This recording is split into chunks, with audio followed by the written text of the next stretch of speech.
Oh, how are you doing? Welcome to another Today's Decay, where we celebrate births and beginnings of everything important since the dawn of time. It is May 17th. I know your old dates are really right. If I can get through this, I'm clearly having troubles. On this day, 1908, the second steeplechase park opened in Coney Island. Run by George Tillieu. The first one was destroyed by fire. All the amusement parks in Coney Island, for some reason, not for some reason, but were all actually devoured by fire. This one I grew up hearing my grandfather tell me stories of. Grandpa Milton. They grew up in Brighton Beach, which is like right next to Coney Island. Basically, some of these amusement parks were in Brighton Beach. Luna Park was in Brighton Beach, I believe. This one, though, was in Coney Island proper. And there was the Insanitarium. That was like a mad fun house where little people armed with cattle prods would like push people through, like, you know, mirrors and whirling discs, and a chair you'd sit in that was like made of spinning rollers, and then that would like collapse into the floor and like send you spinning into a whole other room. And there were like air, like compressed air in the floor that when women would step on it, it would like blow their skirts up over their gasp thighs. Not even, no knees, I think.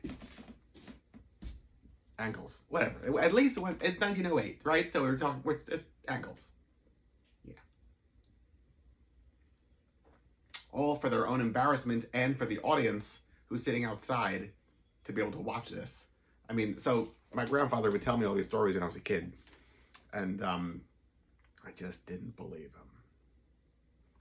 And lo and behold, years later, I found out everything he said was true. So that'll teach me. Yeah. And the second steeplechase park, so it opened in 1908 and it didn't close until 1964, I think it was, something like that. It went on for is that right? I think it went on for a long time. I know that. Most of them didn't. Most of them were not up to code because there were no codes, and so were devoured by fire. This one was able to survive decades and decades, though. Most of what's in Coney Island today is only from I forget what the name of the park is now, but the park from the 60s is like the only thing that really still is like in existence. Everything else devoured by fire. Yeah. Yeah. What else? 1934, this day, little Gerhard was born. A Swedish rock and roll singer who did a really great song called Rockin' Ghosts. Well, it's not a great song, but it's a noteworthy Halloween-esque song in the 50s in Europe. Who was doing this there then? Just little Gerhard. And the 45 sleeve is pretty good as like a, picture. So, well done, little Gerhard. Bill Paxton, born this day, 1955. Love some Bill Paxton. It's a good day to rewatch Near Dark for the gajillionth time. The film Werewolf versus the Vampire Woman premiered this day, 1971. Also a great picture. Paul Naschy opposite a very striking and intimidating vampire woman. And the film Down by Law premiered this day, 1986. Jim Jarmusch, Tom Waits, Roberto Benigni. It's a great movie. This is actually the film that swayed me into the world of Tom Waits, I must say. I know he can be very divisive for people, but this film in particular just encapsulates everything that I think connects with me. That's not totally true. I like some of his circus stuff later. Like Frank's Wild Years and Black Rider, I think.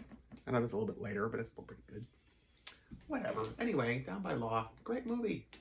I feel like I watched that tons in the 90s on the Film Channel when it was just on over and over and over again. So what's the point here? To revisit things that happened, that premiered today, and make it all about that today. Things that are important and bring you happiness, because that's all you can do, right? Is actively try to surround yourself with what makes you happy and define your world with whatever that is for you. For me, this is it. And maybe you feel the same to some degree or another for some of this stuff, right? Right. Okay, so until tomorrow. And don't forget, if you want one of those Grim Death Today's Decay shirts, I'm going to need to know about it before we end the sale. Right? So until tomorrow, goodbye.